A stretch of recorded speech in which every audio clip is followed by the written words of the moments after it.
नमस्कार.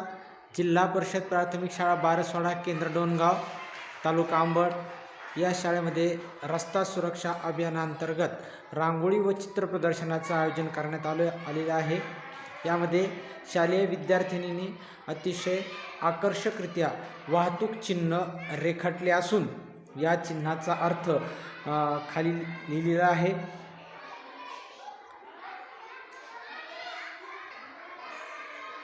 अतिशय आकर्षक अशा रांगोळीतून वाहतूक चिन्ह विद्यार्थिनींना रेखाटले आहेत.